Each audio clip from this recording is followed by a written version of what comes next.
Oke, sekarang kita akan membahas tentang budaya positif. Usah pakai mic ya Bapak Ibu ya? Pakai. Oke ya. Nah, menurut Bapak dan Ibu budaya positif itu apa? Yang bisa menghantarkan panas. Oke ya. Oke. Nah, kita kemari dulu. Sebelum kita ke budaya positif, ini Bapak dan Ibu, di kurikulum Merdeka kita memakai pemikiran Ki Hajar Dewantara.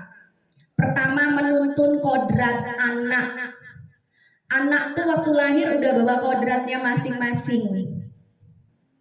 Jadi kita tinggal membentuk, mereka itu ibaratnya sudah bibit. Tinggal kita tanam. Ada yang bibit padi, ada yang bibit jagung, kita ini ibarat petani. Mereka tuh udah memang sudah ada.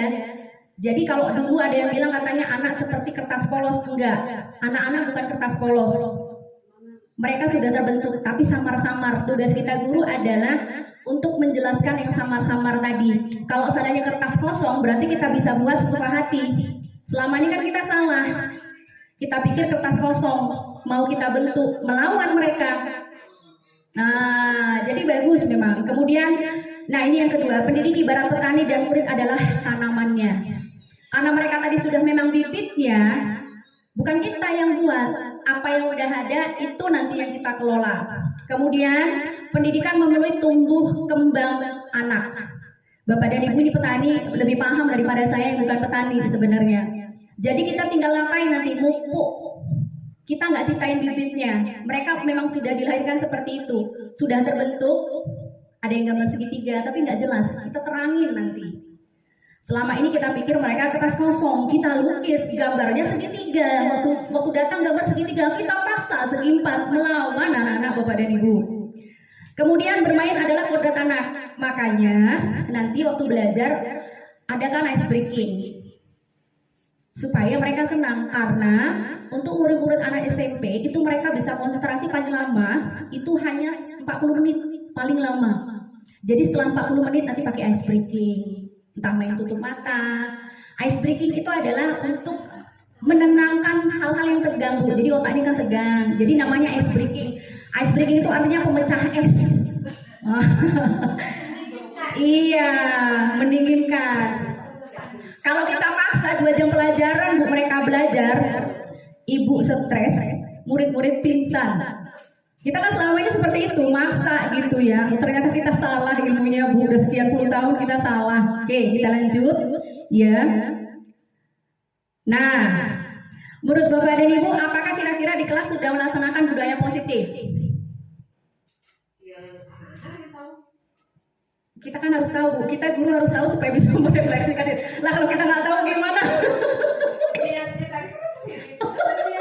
Ini nama malu positif ya, Bu. Oke. Nah, bagaimana cara kita menciptakan budaya positif? Nah, caranya menciptakan budaya positif kalau Bu Asih gimana? Berdoa. Betul. Itu memang salah satunya. Benar. 5S apa? Senyum, salam, sapa, senyum. Pokoknya sopan santur ya. Nah, oke. Nanti yang kita bahas ini Bapak dan Ibu, disiplin positif dan nilai-nilai kebajikan universal, baru kemudian kebutuhan dasar manusia. Selama ini kita nggak tahu kebutuhan dasar manusia, kita paksa. Padahal kalau kita jadi murid, kita digituin, kita nggak mau. Nah, di sini nanti kita belajar. Kemudian ada keyakinan kelas. Gimana caranya supaya kelas itu bisa berjalan tertib dan aman? Nanti kita adakan keyakinan kelas. Nanti akan ada bedanya dengan peraturan. Selama ini Bu kita bikin peraturan. Udah kayak polisi gitu Bapak dan Ibu ya, peraturan dor gitu ya. Baru kemudian ada restitusi. Restitusi ini adalah penyelesaian masalah. Selanjutnya nanti di sini kita nampak segitiga restitusinya. Nanti kita nampak Bapak dan Ibu. Saya waktu belajar ini pun ketawa-ketawa. Sebegitu bodohnya saya sebagai guru, ternyata pantas anak-anak ini melawan ya. Lanjut. Nah, ini disiplin positif dan nilai kebajikan universal. Menurut ibu-ibu disiplin itu apa? Melaksanakan segala sesuatu itu sesuai dengan aturan. Oke, aturan ya Bu. Balik lagi ke polisi ya Bu, sedikit-sedikit aturan. Oke Bu, kita lihat ya. Nah, makna disiplin. Boleh nampak? Bisa nampak Bapak dan Ibu kan? bisa ya. Matanya masih bagus kok. Oke. Disiplin itu ternyata Bapak dan Ibu berasal dari bahasa Latin, artinya disiplina. Perempuan ini nampaknya, Bu. Kalau laki-laki kan disiplino. Disiplina Bapak dan Ibu. Iya. Ternyata disiplin itu artinya belajar. Makanya kan ada disiplin ilmu, belajar ilmu. Kita pikir yang namanya disiplin itu aturan. Tuhan lagi disiplin tuh. Betul. Ya. Nah, kita cenderung menghubungkan kata disiplin dengan ketidaknyamanan. Ujung-ujungnya kalau kita bicara aturan, kita bilang kamu harus disiplin. Yang dengar udah stres duluan. Karena kenapa? Disiplin kita itu balik lagi aturan. Anak-anak SMP apalagi itu kan paling benci dengan aturan, bukan? Paling benci dengan aturan. Nah, saya ternyata selama ini salah. Mungkin ibu-ibu benar, saya kayaknya yang paling melanggar ini sebenarnya. Nggak paham saya ternyata. Lalu dalam budaya kita, disiplin adalah suatu hal untuk mendapatkan kepatuhan. Nah, kita lanjut ya Bapak dan Ibu ya. Iklan tadi lewat. Oke, sekarang Allah. Dibelikan dong Bu.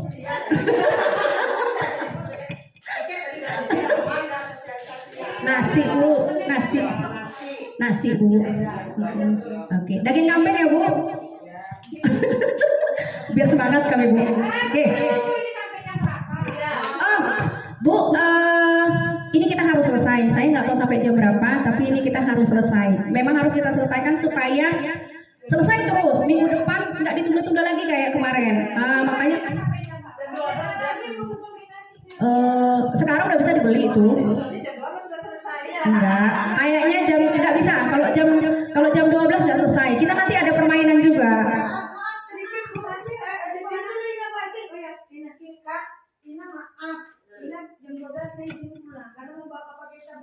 Oh, kalau gitu kita lewatkan sedikit nanti Bu Ina ya. Kadang jam 12:30 kita sepakati ya, supaya jangan pulang semua. Artinya jangan, supaya bisa selesai. Itulah berarti, oke, kita ini ya, gitu. Maklum ya Bu Ina, kami pulang tanggung jawab ke sana berat kali ini Bu Ina. Oh lanjut ya, oke. Nah, ternyata Bapak dan Ibu disiplin itu ya membuat orang menggali potensinya. Jadi harus kita gali potensinya, bukan ditakut-takuti. Selama ini kan kita takut-takutin. Mau pakai sepatu awas kau ya. Ternyata Bapak dan Ibu, oke, kita lihat kemari. Nilai kebajikan universal. Nah, nilai kebajikan yang ingin dicapai oleh seluruh anak Indonesia kita dengar dengan profil pelajar Pancasila. Kita semua pasti udah tahu. Nanti, ya Bu, nasi kami nggak jadi Bu. Wah, mantap Bu, I love you Bu, sarangnya yuk. Oke, nanti Bu di tiap kelas, terutama wali kelas, ditempel profil pelajar Pancasila supaya anak-anak akrab. Kalau guru-gurunya kan udah di luar kepala semua. Pertama, beriman dan bertakwa kepada Tuhan Yang Maha Esa dan berakhlak mulia. Lalu mandiri, bernalar kritis, berkebinekaan tunggal ika, gotong royong dan kreatif. Ini nggak usah saya jelasin, ibu-ibu udah jago banget nih. Nah, kita sekarang ke kebutuhan dasar manusia. Oh boleh Bu. Ya, nanti kita ini aja ya, print bareng-bareng ya. Oke, tinggal ditempel ya. Enak banget ya. Tinggal bersih ya. Tapi lebih bagus karena profil pelajar Pancasila salah satunya adalah kreatif. Memang wali kelas yang harus kreatif itu ya. Iya. Oke Bu, mau cepat pulang nggak nih? Oke, Bapak dan Ibu kenapa nggak nih? Nah, kebutuhan hidup manusia yang pertama Bu, bertahan hidup. Ini nggak usah dibahas. Anak-anak kita sampai sekarang masih hidup, berarti bertahan. Kita pun kan bertahan hidup, udah pasti makan, tuh nggak usah diajari. Karena itu kebutuhan dasar yang pertama. Nah ini Bu, kenapa anak-anak tuh kadang-kadang suka melawan, nggak dengar omongan kita lagi nerangin ada aja yang kerjain di belakang, macam-macam dikerjain, nggak didengar kita ngomong. Nah kenapa bisa begitu? Pertama, kesenangan dia nggak terpenuhi, ke kanak Bu Nur yang senangnya main. Kita ajak serius, pingsan weh. Makanya kita harus ngelihat nih kebutuhan anak-anak. Dia hobinya apa? Oh, yang dia memang senang main, ajak main. Nanti ini balik ke minggu depan Bu, pembelajaran diferensi. Anak-anak kita kelompokin nanti. Yang mau main suruh main. Kasih materi apa? Nah, nanti ke sana ke minggu depan larinya. Jadi ketika kesenangan terpenuhi, anak-anak mau belajar. Bu Ina senangnya apa coba? Asik Kak. Nah, ini masalah juga di pembelajaran ini kan. Iya. Karena ini udah terapkan. Iya. Karena di kurma ini kan anak-anak kan ada yang kinestetik, dia suka keluar. Nah, aku lupa juga. jadi kan kita kan lihat anak-anak ini memang dia nggak mau belajar Bu, dia memang minta Bu keluar aja Bu, yuk ini ikuti Kak. Ada, ya silakan yang keluar boleh keluar. Nah, Bu aku di dalam aja, di dalam silakan. Jadi kan Kak, ini mantan dalam, yang di luar itu nggak ada belajar dia, makin main nggak selesai itu gimana? Nggak ada yang itu. Itu tadi bukan kinestetik. Apa juga tuh? Gaya belajar. Gaya belajar itu ada 3, ada audio, ada visual, ada kinestetik. Audio itu dia lebih ke kuping. Iya. Kalau orang ngomong dia tuh nyambung. Nontonnya nggak nyambung tuh. Ada orang yang harus visual nonton dulu, ada yang dua-dua. Kebanyakan kan dua-dua. Kita sekalian nonton sekalian dengar. Kebanyakan seperti itu. Nah, kinestetik itu sebenarnya orang yang aktif. Iya, aktif Gitu. Kalau dia yang minta keluar nggak mau belajar, memang motivasi belajar murid-murid kita kan rendah. Kenapa bisa rendah nih? Salah satunya karena kebutuhan dasar mereka tidak terpenuhi. Anak-anak itu memang biasanya mau main aja. Iya. Nah, waktu yang kakak bikin permainan kan ada antusias kan? Karena mereka suka main. Jadi kita bikin permainan. Nah, anak-anak yang serius kan ada disuruh main, orang putih ya. Kita suruh main, nah makan buah selekama. Nah, yang serius bikin kan serius, kasih materinya. Betul seharusnya. Memang kita agak capek. Ibu belum apa-apa udah pesimis. Kalau gurunya pesimis, anaknya kuno. Berarti itu harus kolaborasi dengan guru lain. Iya, kita memang harus berkolaborasi. Makanya di sini memang kita harus kolaborasi, harus kompak. Nanti nih ketemu guru, nggak bisa lagi kita kayak gitu Bu. Kenapa? Kita memang harus sudah berkolaborasi semuanya. Semuanya seperti itu ya. Saya baru lihat. Saya kadang dia mau kolaborasi dengan ibu kan ibu nggak sempat. Ini contoh, bukan itulah fakta kita, contoh. Kolaborasi ya. Lanjut ya. Nah, iya, kayak saya nih, kesenangan saya kan ngobrol. Ketika ngobrol saya nggak terpenuhi, suntuk saya. Betul lah Bu. Anak-anak betah gitu, apa senang dia harus kita penuhi. Kita kan di rumah juga ada anak-anak tuh. Berengut, pengen jajan, nggak dikasih. Itu kesenangan dia. Ketika nggak terpenuhi apa terjadi? Melawan. Artinya kita harus tahu kebutuhan anak-anak. Lanjut Bu, penguasaan. Penguasaan ini maksudnya apa? Kita ini kan kadang-kadang contoh gini. Nah, belikan dulu lontong, nah nggak dibelikan. Tersinggung kita Bu. Kenapa? Kebutuhan dasar untuk menguasai kawan tadi supaya dibelikan lontong itu nggak dibelikannya. Salah apa sama dia? Terakhir, itu contoh penguasaan. Betul lah. Bu Sani misalnya bawa nasi goreng dari rumah, makan lah, nggak ada yang makan. Marah. Anak-anak. Menguasai kawan ya. Penguasaan di sini Bu, maksudnya ada keinginan dia yang tidak terpenuhi, gitulah maksudnya. Ada niat dia yang dia ingin melakukan, tapi justru ditolak orang lain. Itulah yang namanya penguasaan. Nah, anak-anak pun begitu. Bu, aku keluar bentar Bu. Mau ngapain? Kayak tadi misalnya, nggak usah. Boleh. Kita lah kan punya suami, Bang. Boleh gitu Bang. Nggak ada. Kayak mana? Gagal menguasai suami.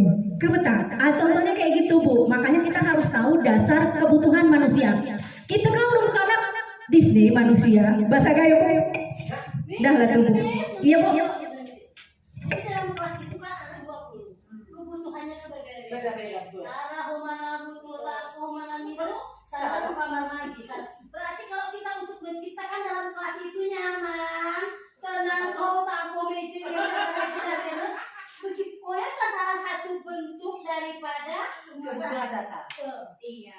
Nanti kan Bu Untuk ke sana kita akan lari ke diferensiasi. Kita sekarang ke budaya positifnya dulu. Nanti di sana akan apa? Di diferensiasi kita akan belajar gaya belajar. Kita nanti akan membagikan link secara psikologis supaya tahu ini anak ini masuk kelompok kemana. Anak ini masuk kelompok kemana. Seru sebenarnya Bu. Nanti kita bagi. Nanti ada ininya. Nanti seru Bu, kalau udah psikologi seru. Nanti mereka belajar. Oh rupanya dia masuknya ke kemari. Dia masuknya kemari. Minggu depan Bu. Seru sebenarnya. Untuk pembelajaran diferensiasi itu perlu. Kalau kita ujian Bu, ujian. Kenapa kita ambil Senin? Kalau Senin kan semua datang, seperti ini semua datang gitu. Jadi enak kan, gak ada yang ketinggalan. Nah, lanjut Bu, kasih sayang dan rasa diterima. Anak-anak kita kebanyakan Bu, memang tidak terpenuhi kasih sayangnya. Ada yang orang tuanya bercerai, ada yang bapaknya galaknya ngalah-ngalahin Hulk, ada yang emaknya kayak Wonder Woman, sedikit-sedikit teriak. Jujur Bu, setelah belajar ini saya praktekin dulu ke anak-anak. Saya jujur sampai sedih Bu, maksudnya gini, mau nangis.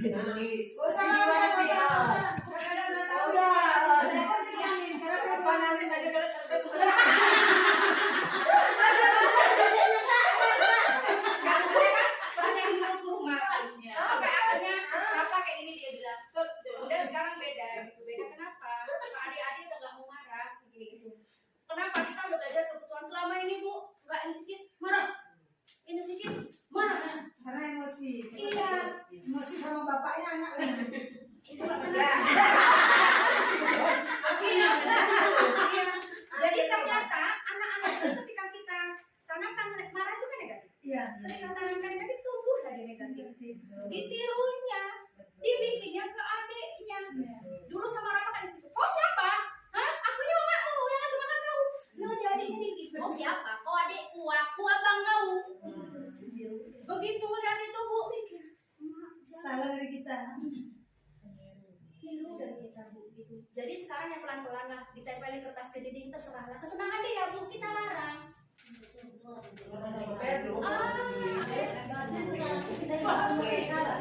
Karena kotor nempel ke dinding udah 5 aja. Udah biar aja. Nggak apa-apa Bu. Ada masanya, memang nanti kita makanya tadi kan kedisiplinan nanti akan ada masanya kita ajarin bertanggung jawab. Ini kalau ditempelin kira-kira kita bawa cantik apa? Nggak cantik. Nah, kalau nggak cantik diapain?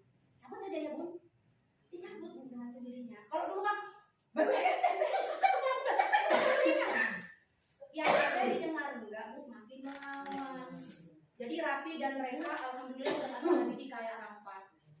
Jadi saya bikin dulu ke anak-anak ke kelas pun dan saya bikin alhamdulillah kayak yang bandel-bandel pun setidaknya gini mereka nggak ngelawan kita lagi.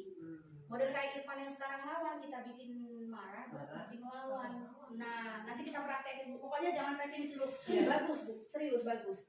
Nah, kebebasan kayak tadi Bu Roda, anak mau kemari, bolak-balik pipis. Memang mau bebas begitu. Biarin aja. Mau pipis akan pipis. Tapi habis itu balik ya, jangan lama-lama ya. Gitu. Kita lah coba Bu. Nah, coba kayak Ina lah tadi.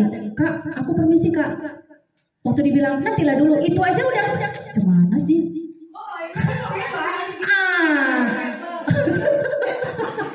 Jadi kan intinya Bu, ternyata sebelum kita memperlakukan anak murid, kita balikkan dulu ke kita. Kalau kita lah seperti itu, marah nggak kira-kira? Contoh, kadang-kadang kan anak mau terlambat. Wow, terlambat.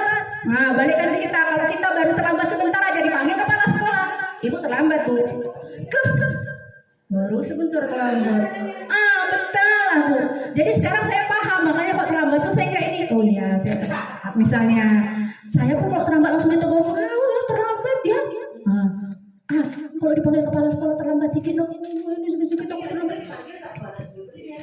Dipanggil Bu, tetap dipanggil. Nanti ada solusinya, namanya restitusi, ya. Gak enak ya kalau kita ngomong di belakang kan ngomong sendiri ya. Kadang-kadang kayak gini lah Bu, kan ini ibaratnya guru nih.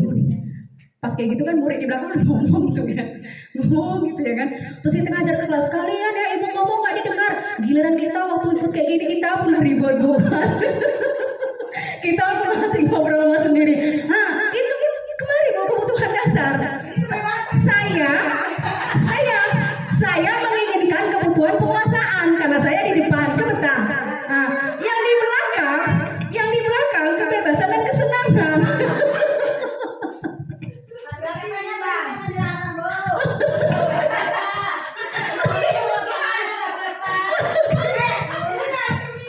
Sekarang kita keyakinan kelas. ngobrol positif ya.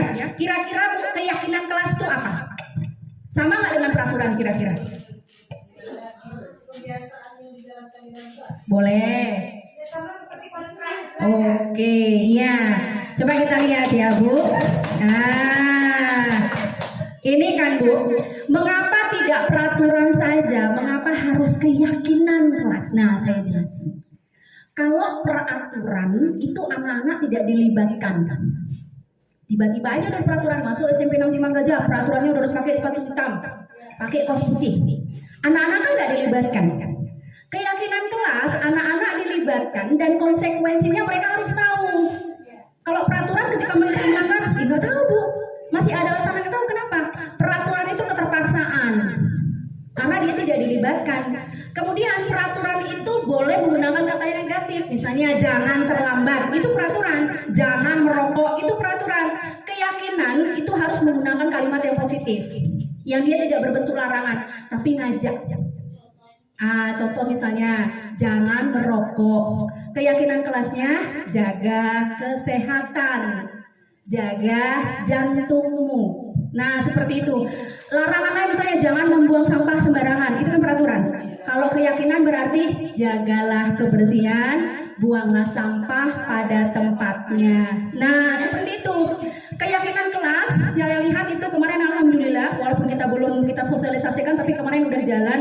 Di kelas-kelas saya lihat udah ada beberapa yang rata-rata sudah ada keyakinan kelas, tapi saya lihat masih ada peraturan.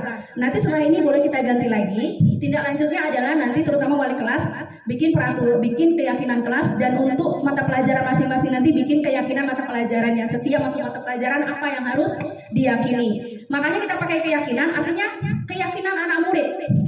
Di kelas itu misalnya anak-anak suka membuli, ngejekin nama orang tua. Kira-kira keyakinan kelasnya apa yang kita buat? Saling menghargai. Jangan pakai kata jangan membuli. Ke kanan ibu ike larang dibuatnya. Tapi Disuruh nggak dikerjain. Makanya jangan dibilang jangan membuli. bully sama kayak Saling menghargai. kebetulan kamu turun ya. Iya. Sandas, turun dia kan. Nah. Oh. Iya.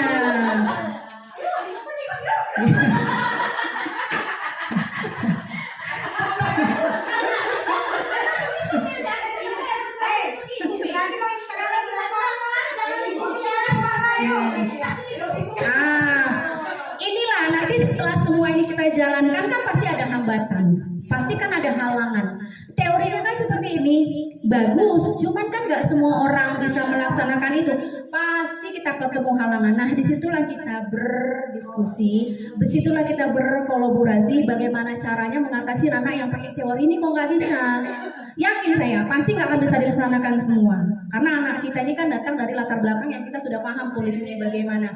Iya, ini kan bisa diterapkan kepada anak-anak yang memang sudah paham dari rumah itu memang sudah bagus pendidikannya. Kita tinggal membentuk kayak tadi bibitnya udah oke, tinggal tanam aja di pupuk, bagus. Ke arah tanaman bu, betape ala gerbrawe. Berarti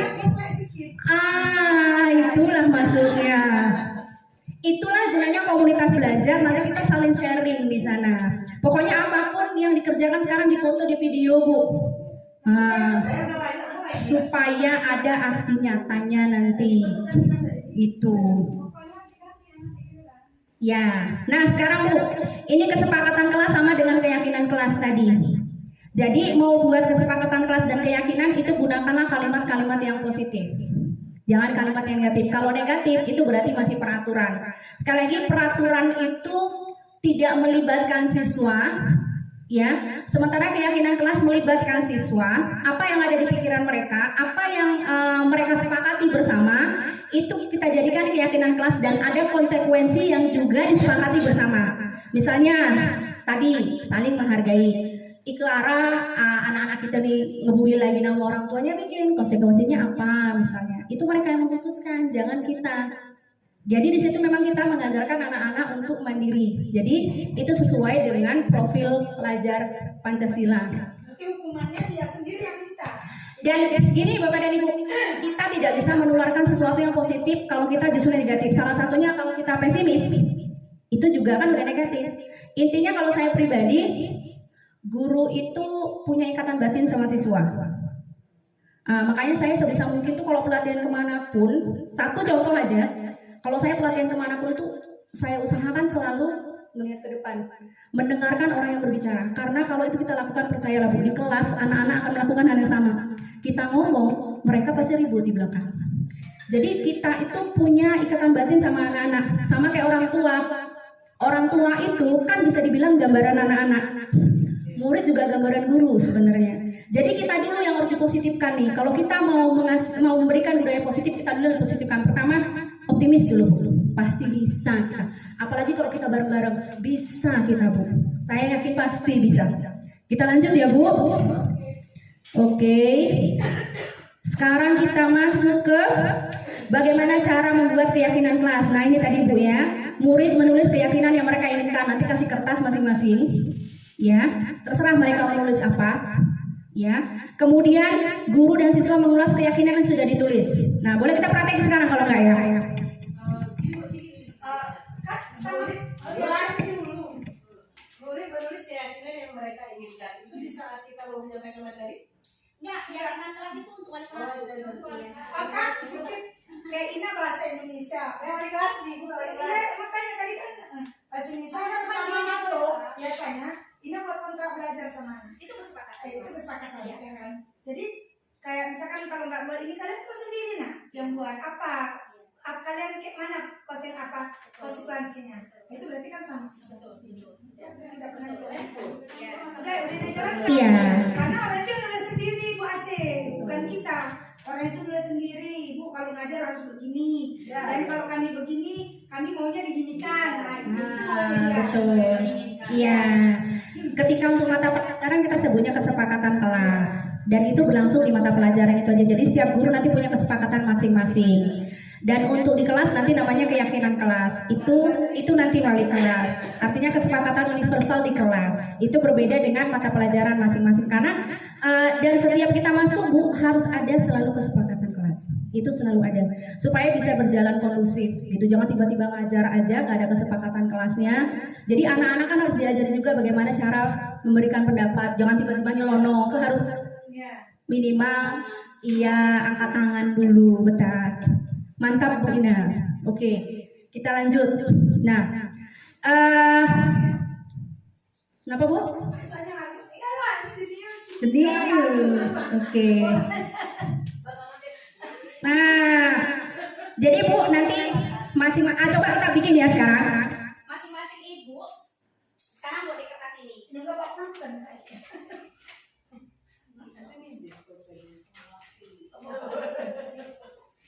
Ini kesepakatan yang mana nih? Ini keyakinan kelas. Keyakinan kelas. Jadi kita murid. Ya, jadi kita murid kita siswa satu kelas. Ujungnya. Oke. Boroda saya ke. Kayaknya batu kan. Mudah-mudahan tanda yang baik ya Bu. Mana ini? Itu isi keyakinan kelas. Nah, satu aja Bu. Kayak mana isinya ini Kak? Kalau kita berarti keyakinan sekolah, karena kita guru ya kan, keyakinan sekolah. Apa yang harus kita buat nih gitu? Salam ibu, salam ibu. Satu pulpen sekolah. Kita ini guru.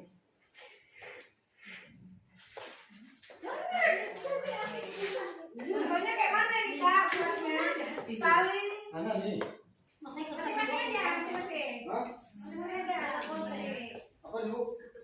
Tulis keyakinan kita buat keyakinan sekolah dulu. Apa yang harus kita sepakati bersama? Komunitas kita. Iya, masing-masing dulu. Iya, masing-masing dulu. Satu aja, satu orang satu aja, nggak usah banyak-banyak. Oke, ini kayaknya saya ya. Kan keinginan saya. Jangan baper ya, misalnya ya. Masa gurunya baper?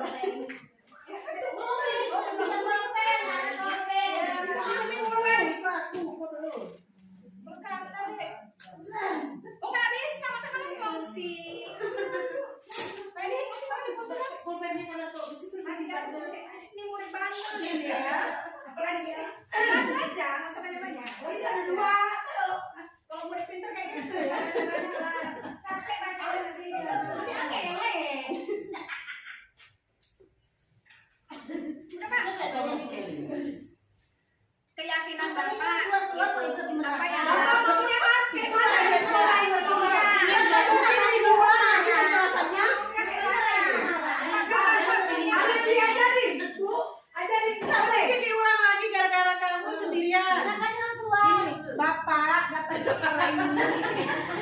Maksudnya bapak itu maunya kalau datang ke sekolah itu di sekolah ini maunya kita kayak mana? Bapak maunya bapak. Oh tulis. Ini yang namanya kolaborasi. Ya, ini akan saling membantu. Bukan pola pakai terasi. Si kertas itu lihat.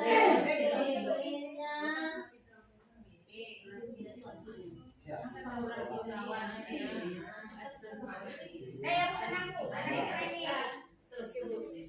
Saya tulis ya Bu, ini satu. Diayomi.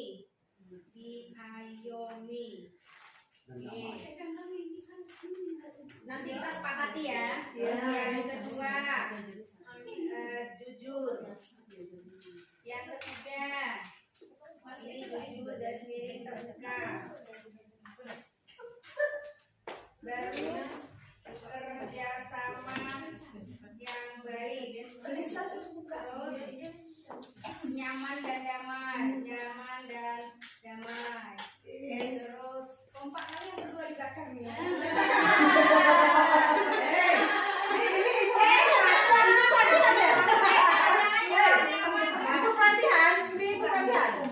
Bapak lagi kerja di kebun. Bu, tengok dia Bu. Kerjasama itu kan beda sama beda ya beda. Ini kan semua, maksudnya nanti baru kita sepakati. Ini ditulis semua. Datang tepat waktu. Nyaman dan damai, nyaman dan benar. Tapi butuh ketenangan, Miss. Nah, Itu depan. nah, nanti kan Bapak dan Ibu waktu buat di kelas pun pasti kayak gini, ada yang sama. Iya. Nah, baru inilah fungsi guru untuk merangkum semua ini. Tanya lagi ke siswa-siswa, nanti ada yang perlukah dibuang. Nah, karena ini ada yang banyak, berarti kan ada yang perlu dibuang. Berarti mana yang dibuang? Ini kan perlu kita buang. Ini kita buang karena udah ada di atas. Ini juga kita buang. Oke. Kemudian Datang tepat waktu juga udah. iya, nyaman dan damai ini sama ya. Sama tuh, Iya. 45 sama tuh. Iya, berarti ini kita buang. Iya. Nah,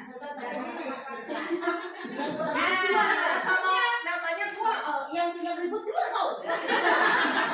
oh makanya kalau misalnya kesepakatan itu, itu kan kesepakatan. Kemudian misalnya ada kelakuan, tingkah laku yang memang melanggar, jadi kan maksudnya nggak cocok lah itu dikerjakan, tapi nggak ada di kesepakatan itu. Berarti itulah perlu ada tindak lanjut. Nanti kita masukkan lagi. Jadi keyakinan kelas ini bisa kita revisi. Apakah bulan depannya atau kemudian setelah ada kasus misalnya, yuk keyakinannya kita rubah ya karena ada pelanggaran misalnya. Jadi keyakinan kelas itu dia tidak baku untuk 1 tahun atau 1 semester. Nah, jadi nanti tinggal kita revisi. Itulah perlunya tindak lanjut. Nah, ini udah Bu, berarti udah selesai keyakinan kelas. Ini udah bagus karena muridnya pula guru-guru. Ya udahlah nggak perlu diinin lagi. Nanti anak-anak kan pasti ada kalimat yang negatif. Jangan ini, jangan itu. Ini semuanya udah positif, berarti udah pas. Jadi keyakinan sekolah kita diayomi. Ya. Nah, pertanyaannya mengayomi siapa? Saya atau mengayomi Pak Isadan? Ya, saya aja. Saya mengayomi gitu ya. Nah, berarti di sini kita bikin saling mencintai. Henti yo. Tenang. Ya, Kita cukup suamiin aja Ya, cinta. kerja sama yang baik, nyaman dan damai, datang dan tepat waktu. Iya. Nah, berarti di sini kita ganti menciptakan Kenyamanan. iya, Mencipu. nyaman dan damai.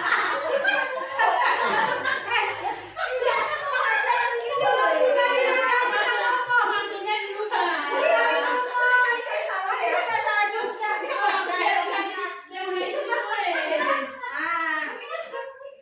Itulah nanti Bapak dan Ibu bikin keyakinan kelas. Iya, Bu, nampaknya sepele loh. Padahal dari sini anak-anak pun bisa mengeluarkan pendapat. Cuman kayak gini aja kadang-kadang anak butuh 1 jam loh. Ngapain ya? Nah, hal yang sepele ini mereka belajar untuk mengeluarkan apa yang di pikiran mereka. Padahal cuma 1 kalimat loh itu, atau 1 kata. Tapi mikir juga mereka lama. Jadi biasakanlah untuk meminta pendapat anak-anak. Nah, salah satunya di sini. Kita lanjut ya Bapak dan Ibu ya. Biar yang mau pulang nanti bisa langsung pulang. Oke. Ini ada contohnya, ini kan? Ini jangan membuang sampah di dalam kelas. Nanti ibu coret kalau ada kalimat negatif. Diganti menjadi membuang sampah pada tempatnya. Intinya Bu, keyakinan kelas nggak boleh pakai kalimat negatif. Iya, jadi harus kalimat yang positif. Kita lanjut Bapak dan Ibu. Nah, ini seru nih. Saya suka waktu belajar ini. Posisi kontrol. Pak Dan padahal judulnya budaya positif loh. Oh, tapi gara-gara itu jadi positif ya Pak ya. Itu kan salah satu alat untuk mempositifkan ya Pak ya. Oke. Nah kita lihat Bapak dan Ibu. Kenapa Bapak dan Ibu? Enggak ya? Saya bacain Bapak dan Ibu. Iya. Jadi Bu, ternyata sekarang kita cek. Selama ini kita di posisi kontrol yang mana? Pertama, penghukum. Salah dikit hukum, salah dikit bersihin WC, salah dikit bikin kalimat saya tidak akan lagi berbuat jahat sampai 100, salah dikit hormat bendera, salah dikit push up. Atau pembuat orang merasa bersalah, ada yang melanggar keyakinan kelas atau yang melanggar peraturan, terus kita bilang jangan kayak gitulah nak, nggak sayang nggak sama ibu, nggak sayang nggak sama miss, nanti ibu dimarah sama kepala sekolah. Nah, itu membuat orang merasa bersalah, biar orang kasihan sama kita. Kita di posisi yang mana nanti? Apakah penghukum, pembuat merasa bersalah, Bukit sama Polisa? Boleh diperhatikan kemari dulu. Ya, nanti ada tindak lanjut sama Bapak dan Ibu ya. Bapak dan Ibu harus membuat aksi nyata ini nanti soalnya. Laporan kita kirim masalahnya Bapak dan Ibu. Atau teman. Iya Bu, misalnya kayak gitu Bu, kita dilaporin semua Bu, sakit ulu gitu Bu, peningan gitu Bu. Kemarin yang lebih penting sebenarnya kepala sekolah, karena kepala sekolah kemarin banyak tidak mengerjakan PMM, makanya waktu di pelatihan kemarin kepala sekolah paling sibuk. Guru-gurunya malah udah banyak yang PMM Bu, kepala sekolahnya belum. Masalahnya yang membuka dan menutup Pak Bupati. Bapak dan Ibu tahu sendiri kayak mana tugasnya Bapak Bupati kita sekarang. Oke, sekarang apakah kita di posisi teman? Posisi teman itu bagaimana? Posisi teman itu ketika misalnya anak-anak bersalah, kita kayak teman aja kayak gitu. Kamu kenapa nak? Kok sepatumu warnanya hitam? Anu lah Bu basah. Oh nggak apa-apa. Aman itu bro. Terus kita deket sama dia, kita elus-elus kayak teman lah gimana? Atau posisi pemantau. Kalau pemantau itu contohnya gini, ada anak-anak bikin salah nih, terus kita panggil. Kamu kenapa sepatumu hitam, sepatunya putih? Kan kita pakainya hitam. Basah lah Bu. Yaudah, karena sekarang kamu melanggar, kita nggak marah. Bikin peraturan di sekolah kita kalau melanggar apa? Anu Bu, suruh bikin kalimat saya tidak lagi melanggar peraturan. Berapa kali? 10 kali. Nanti setelah pulang sekolah, bikin itu Miss tungguin, Bapak tungguin. Itu kita pemantau. Nah, atau yang terakhir, manajer. Manajer itu misalnya gini, ada anak-anak bikin salah, misalnya nggak pakai sepatu hitam, kita panggil, kenapa nggak pakai sepatu hitam? Basah Bu, kenapa bisa basah nak? Kena hujan Bu, kan kayak gitu. Oke, kalau seandainya bajumu basah, sepatumu basah kena hujan, ke depan harus kayak mana? Betul. Nah, itulah manajer. Manajer itu kita tanya salahnya apa. Sebelumnya harus ada penguatannya dulu gini. Kenapa sepatumu warnanya putih, basah Bu? Oh, semua orang pernah bikin salah ya. Ibu juga pernah dulu sekolah kayak gitu. Tapi jangan sering. Nah itu. Kalau udah kayak gitu gimana caranya? Seperti yang tadi. Dicuci cepat-cepat Bu. Hari Sabtu pulang sekolah udah langsung dicuci. Jangan hari Minggu. Kan itu jawaban anak-anak. Itu udah manajer. Kenapa? Kita sudah membuat anak memberikan solusi atas masalah dia sendiri. Enggak kita yang cari. Dia cari solusinya sendiri tadi. Nah, sekarang kalau kita tanya ke diri masing-masing, kita di posisi kontrol yang mana? Penghukumkah? Temankah? Pemantau ya juga, hukum ya juga. Ya, kebanyakan kita memang di posisi penghukum, kemudian di posisi pembuat orang merasa bersalah. Kayak kita dikasih kasihan lah sama ibu. Kadang kan kita jadi nggak sayang lagi sama orang. Itu membuat merasa bersalah, membuat anak merasa bersalah. Nah, Kalau untuk terapi nggak pernah. yang paling bagus adalah manajer. Ini tingkat tertinggi seorang guru. Makanya kita harus melatih dia. Kenapa? Karena profil pelajar Pancasila tadi adalah mendidik anak untuk mandiri. Di sini kita mengajarkan mereka untuk mandiri dengan apa? Salahnya tadi dicari solusinya sendiri kayak tadi. Jadi terus kayak mana? Berarti Bu, besok dicucinya hari Sabtu, nggak lagi Minggu, biar cepat dijemur. Nah, dia udah bisa mencari solusi sendiri Bu, mandiri. Selanjutnya apa yang kita ajarkan? Tanggung jawab. Jadi kalau dia terulang lagi, Iya, itu dia. Oke. Nah, sekarang Bu, memahami 5 posisi kontrol. Ini dia contohnya tadi Bu. Kalau kita orang yang suka merasa bersalah itu kayak gitu. Ibu kecewa kali dengan kamu. Perasaan orang tuamu gimana? Orang pembuat merasa bersalah ini nyedutin anak, gitu. Iya, kita kebanyakan kayak gitu, membuat mereka merasa bersalah, ya. Lalu kemudian penghukum. Nah, kalau penghukum udah tahu, udah kita jelasin tadi, berarti nggak usah lagi Bapak dan Ibu ya. Nah, ini segitiga restitusi. Segitiga restitusi ini adalah penyelesaian masalah Bapak dan Ibu, ya. Jadi pertama dia menstabilkan identitas. Baru kemudian memvalidasi kesalahan. Itu dia. Baru yang terakhir nanti adalah mengambil solusi. Ini manajer Bapak dan Ibu. Nanti saya kasih tahu ini contohnya ya supaya kita bisa melaksanakan segitiga restitusi ketika anak-anak ada masalah. Ya, kita lewati dulu. Nah, ini menstabilkan identitas misalnya gini. Anak-anak kan bikin salah. Misal anak-anak bikin salah. Tadi pagi ada nggak kira-kira pelanggaran anak-anak? nggak ada sebab karena tadi Nggak upacara ya. Contoh terlambat. Misalnya anak terlambat, panggil. Iya, kita panggil. Kenapa terlambat? Nggak dibangunin bapak Bu, nggak dibangunin mama Bu. Selama ini kita kayak mana? Makanya besok bangunin pagi.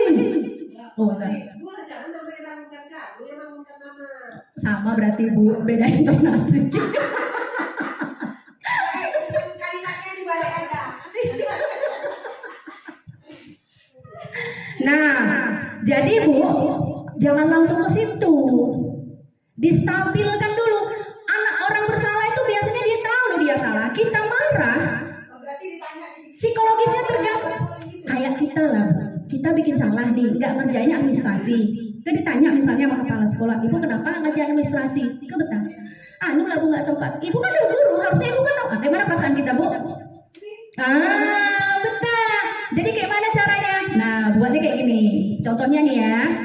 Jadi supaya stabil dulu dia. Jangan langsung dihajar bisa dibilang. Distabilkan dulu emosinya. Iya.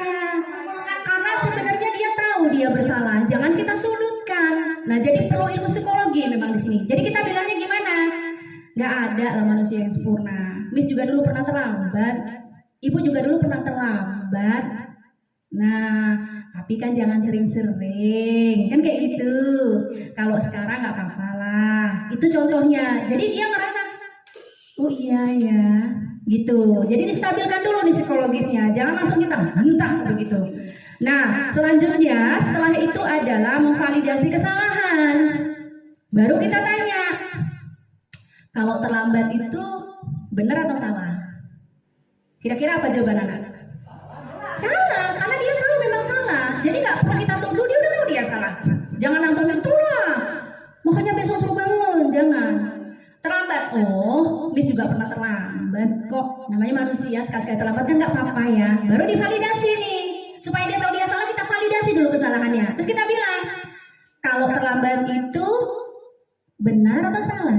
Udah pasti jawabannya dia salah Bu, udah pasti. Nah, setelah itu Bu, baru kita tanyakan keyakinannya. Kayak mana cara tanyakan keyakinan?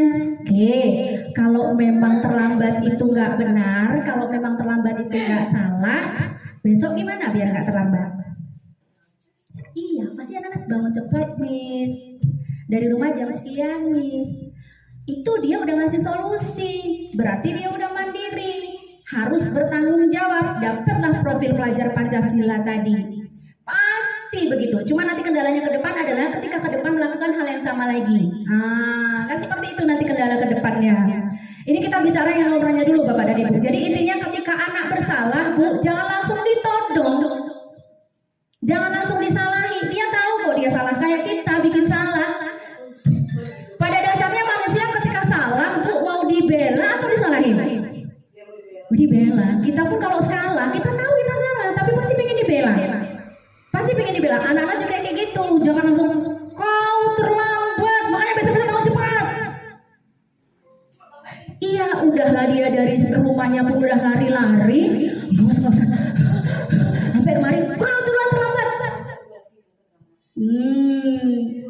Jadi Bu nanti dipraktekkan Bu ya. Bentar lagi ya, nanti 5 menit lagi, biar kita selesai. Bentar lagi selesai. Iya, udah mau selesai. Ada pertanyaan sampai di sini Bapak dan Ibu? Jelas ya, oke. Nah, kalau nanti ada nanti kami tanya. Iya, betul. Nah, oke Bapak dan Ibu.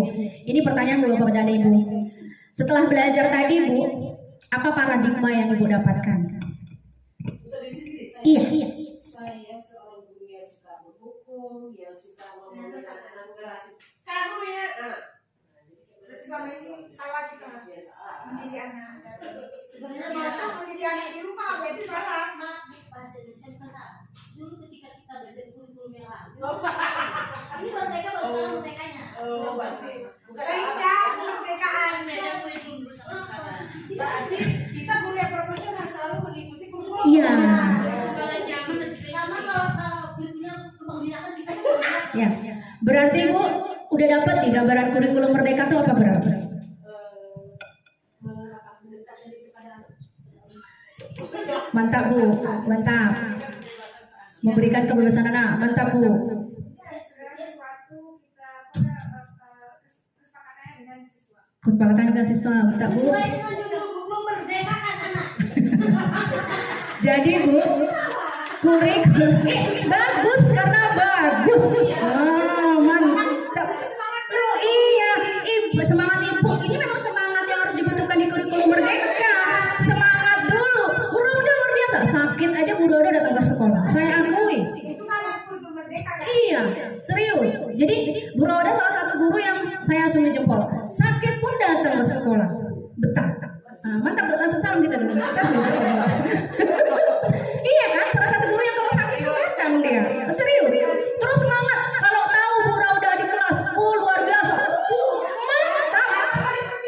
Cuman yang saya pikirkan, waktu di rumah apa nggak sakit tenggorokannya? Sesuai dengan perkataan Miss. Nah, jadi Bapak dan Ibu, arti kurikulum merdeka itu adalah kita itu harus berpusat ke murid. Anak itu merdeka sesuai dengan kodratnya. Jangan kita bawain, kita kan kadang-kadang gini loh, suka banget kita. Dulu ya Mama waktu sekolah, ke murid-murid, saya dulu waktu sekolah nggak bisa Bapak dan Ibu. Udah beda. Jadi kurikulum merdeka itu berpusat ke anak sesuai dengan kodrat zaman dan kodrat alam mereka. Kodrat alam berarti bawaan dirinya. Kalau adalah anak-anak misalnya yang suka matematika, saya paksa bahasa Inggris, muntah karena itu otak yang berbeda. Makanya sekarang jangan paksa Bu. Ada yang jago agama, dia kurang jago misalnya di sosial, di IPS, kita paksa. Mabuk anak-anak Bu, kita stres anak-anak mabuk. Kalau boleh dicontohkan nih, burung punya sayap, kita paksa berenang. Ikan punya sirip, kita paksa terbang. Apapun ceritanya, saya dulu pun belajar terbang pakai sirip. Yang ada ikan yang mati Bu, kita gurunya pingsan. Jadi yang punya sayap Bu, ajarkan mereka untuk terbang tinggi. Yang punya sirip, ajarkan gimana caranya bisa berenang luar biasa. Itu. Jadi kalau anak-anak Ibu misalnya matematikanya nggak jago kayak Bu Nadira, ada yang nggak jago matematika. Mungkin dia jago bahasa Indonesia, jago pidato, jago ngomong. Anak-anak kan kerjanya masing-masing. Yang memang jago ngomong, kita ajar nanti. Suruh puisi kayak, pidato kayak. Yang jago olahraga Pak, bikin kayak Ronaldo. Bapak olahraga sekali bawa Pak keluar Pak. Biar puas. Kalau kesini kan kayak kemarin mecahin Pak. Bawa keluar. Yang biologi gitu. Saya cerita apa lain dari Oh, boleh. udah lama juga rumah sakit. Nanti kok dikondisikan kapan lihatnya. Ini permisi soalnya. Ya kondisi Bu Amna makin parah Bu. Itulah makanya. Jadi kayaknya kan bisa dilakukan. Anakku kan rapat kemarin Bu kan saya kali jadi di rahim itu masih di rumah sakit masih Bu. Jadi kenapa yang mau diri terlalu gitu? Iya. Kayaknya besok kan masih pulang jam sekolah. Maksudnya dia udah rumah sakit nggak tidak diizinkan. Dia orang baru nanti pikirnya kita nggak pulang. Betul. Masalahnya kita harus yang memang sakit.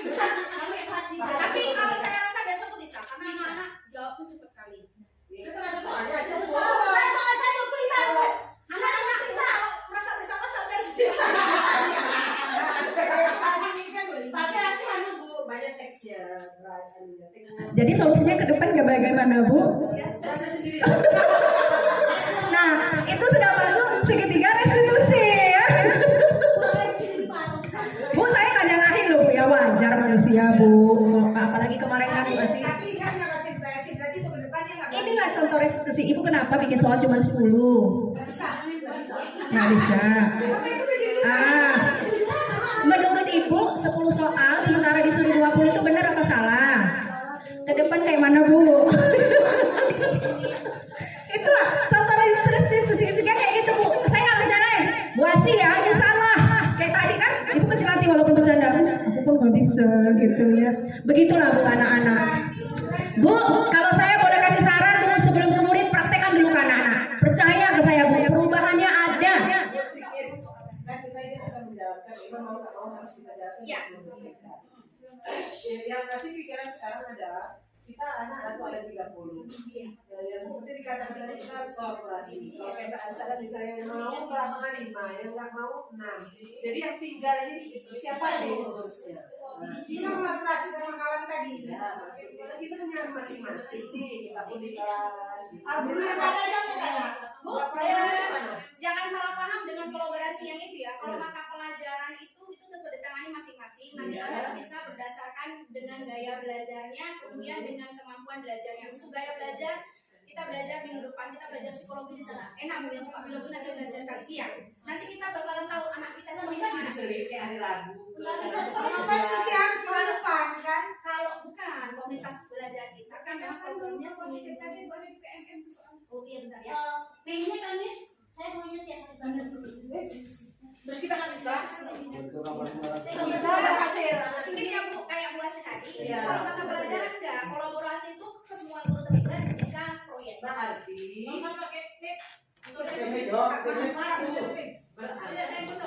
Bu, tunggu saya tutupkan dulu karena ini jangan lagi biar kita tutupkan dulu. Bentar dulu biar saya tutupkan dulu. Iya. Ini nggak kita tutup. Oke. Jadi Bapak dan Ibu, kita sudah selesai tentang budaya positif. Jadi nanti PR untuk wali kelas adalah membuat keyakinan kelas. PR untuk mata pelajaran berarti membuat kesepakatan kelas. Baru Bapak dan Ibu nanti masing-masing nanti ada nih di PMM. Membuat penyelesaian masalah dengan anak-anak dengan menggunakan restitusi. Saya tadi mau kasih contoh video restitusi Bapak dan Ibu ya, biar nampak kayak mana buat restitusinya.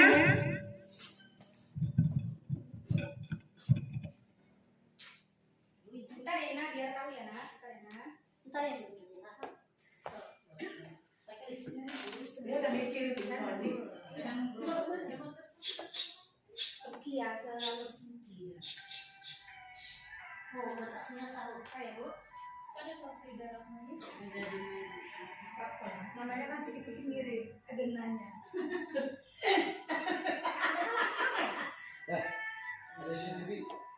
Itu anu tuh udah siap, saya buka itu.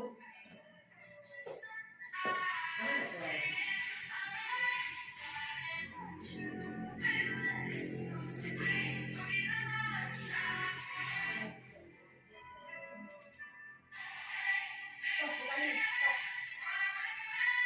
Bentar, salah. Nah, ya. Refleksi ya.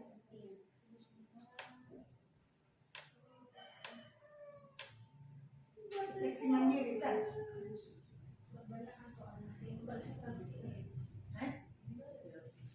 Oh, di ini kan untuk bisa saya.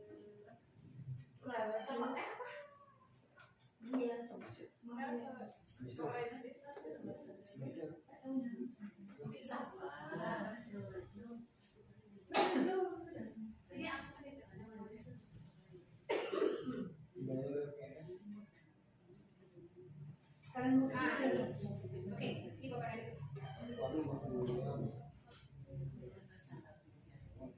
budaya positif.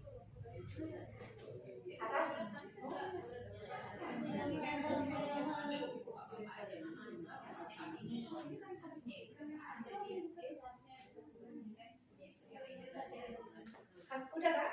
Bisa kak? Enggak. Yang tadi bisa kan? Ini ya. Udah. Tapi udah bisa.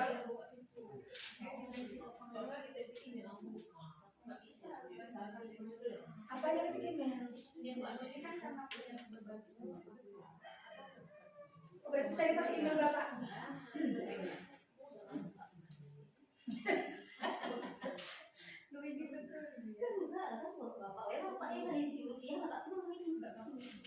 Dia bawa email bapak. Kalah, ini kalah.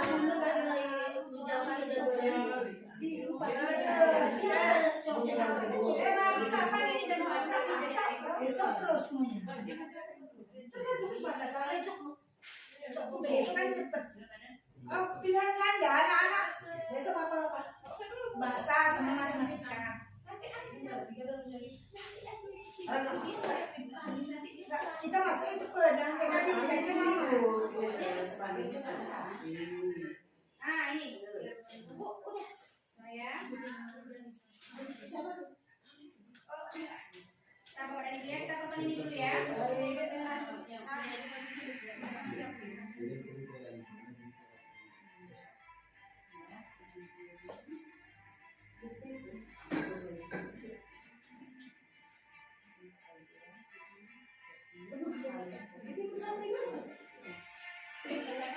Iya, ini siapa?